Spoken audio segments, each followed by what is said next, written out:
Oi, pessoal! Como eu digo sempre, a partir de agora, menos emoção e mais razão. Já vou explicar para vocês que esse vídeo é um pouquinho diferente, porque vocês estão me cobrando muito que eu faça uma análise da coletiva do ex-ministro Sérgio Moro, que ele deu ontem. E então a gente vai fazer um vídeo mais rapidinho, é como se fosse quase ao vivo, embora não seja ao vivo. Eu vou aqui ter a ajuda do meu iPad para a gente conseguir publicar logo, tá bom?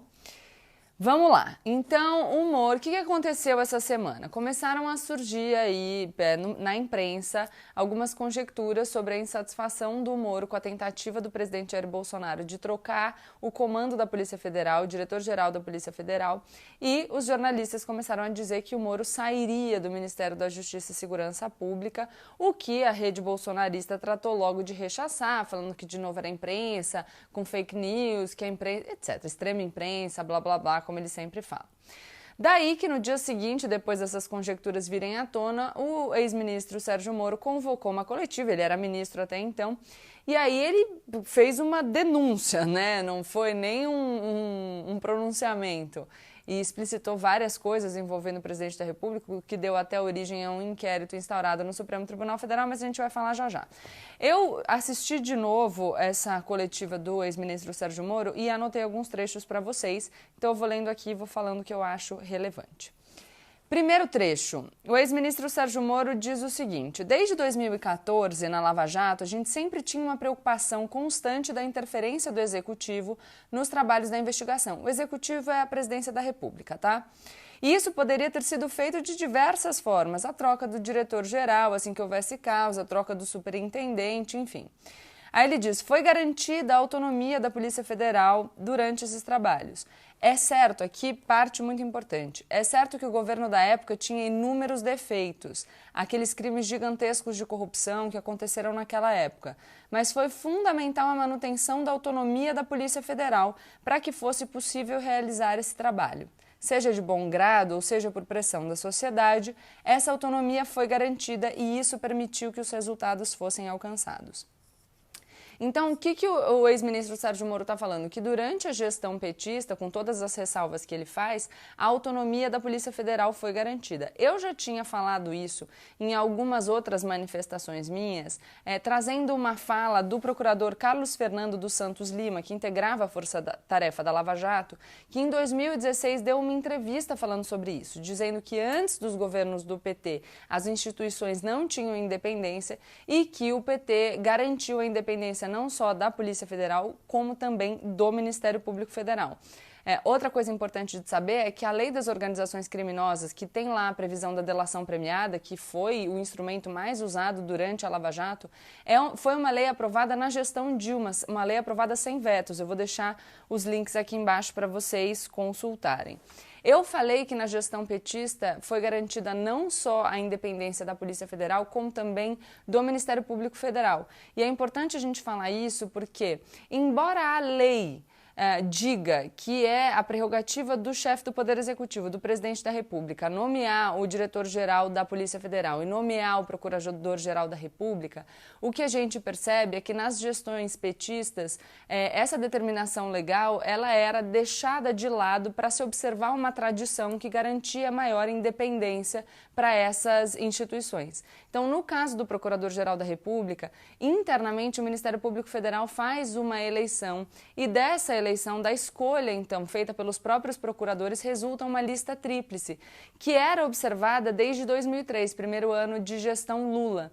E o presidente Jair Bolsonaro também rompe com essa tradição quando ele foi nomear o Augusto Aras, que essa semana ganhou muita visibilidade. Depois de um período em que ele foi acusado de fazer concessões aí à gestão Jair Bolsonaro, ele pediu uma instauração de inquérito para apurar a organização das manifestações com pedidos autoritários, a gente já falou sobre isso em outro vídeo, e na data de ontem, não sei quando vocês estão assistindo esse vídeo, mas no dia, que dia é hoje?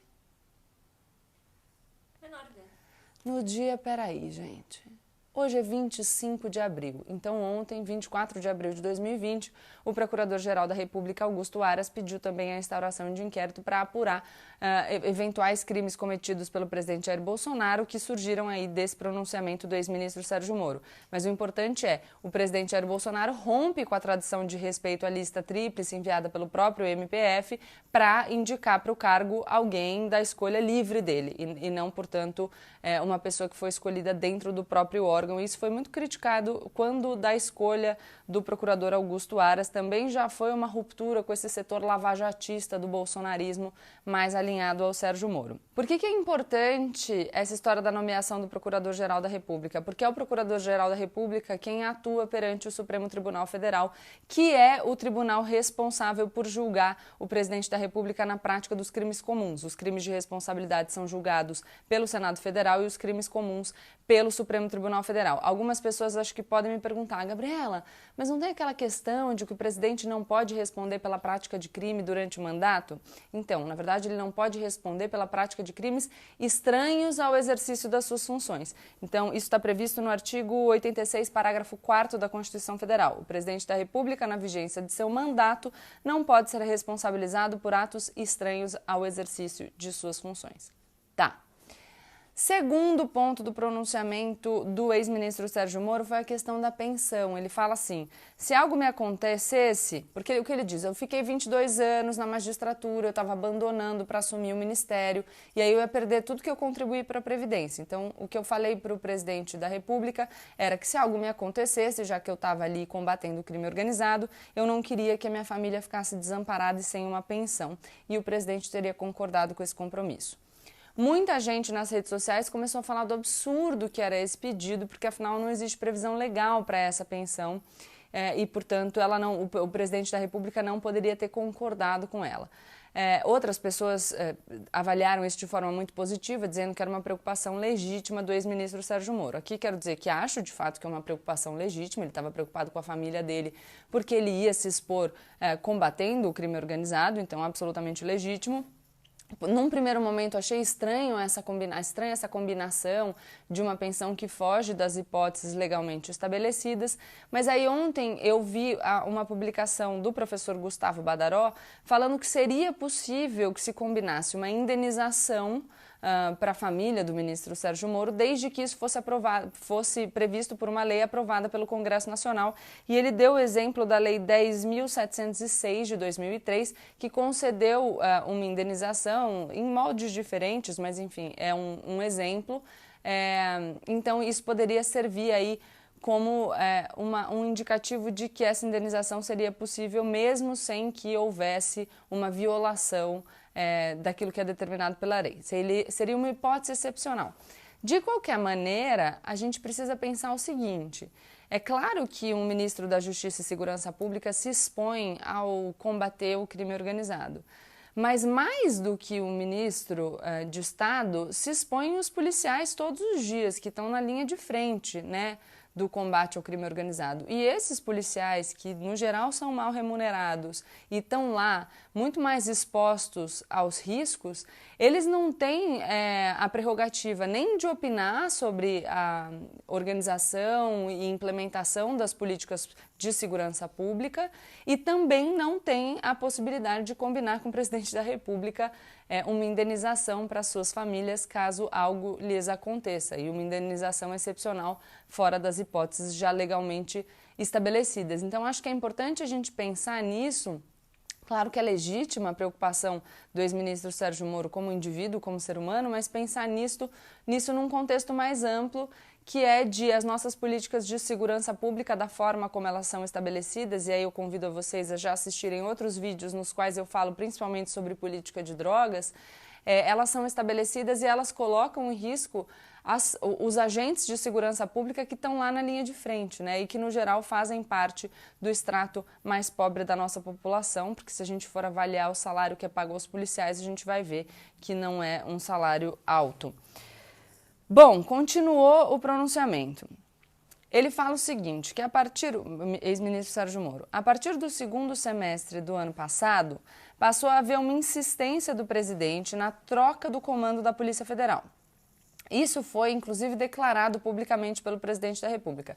É verdade. Tem várias matérias mostrando vídeos do presidente da República falando que ele queria trocar o superintendente do Rio de Janeiro, e aí ele fala que quem manda é ele, que se ele não puder trocar o superintendente, ele vai trocar o diretor-geral, que já era essa indicação de que ele queria trocar o Valeixo. Então, o presidente da República já fazendo uma pressão sobre a Polícia Federal.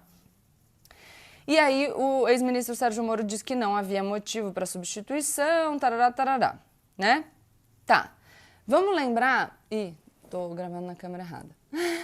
Vamos lembrar o que estava acontecendo na época na Polícia Federal do Rio de Janeiro. O Flávio Bolsonaro estava sendo investigado por lavagem de dinheiro nas transações imobiliárias. Existiu uma manifestação agora em 2020 do delegado da Polícia Federal e depois da troca do superintendente do Rio de Janeiro, que o ministro Moro disse que foi feita respeitando critérios técnicos, mas enfim, estava rolando essa investigação sobre uma possível lavagem de dinheiro praticada pelo Flávio Bolsonaro, filho do Jair Bolsonaro, no âmbito da Polícia Federal do Rio de Janeiro. Aí o superintendente da Polícia Federal foi trocado, o ministro Moro disse que por critérios técnicos, mas em fevereiro de 2020, eu vou colocar o link aqui embaixo, a Polícia Federal concluiu o inquérito dizendo não haver indícios dessas atividades de lavagem de dinheiro envolvendo as transações imobiliárias. Surgiu na imprensa até algumas elucubrações sobre a proximidade do delegado da Polícia Federal responsável por esse caso e a família Bolsonaro.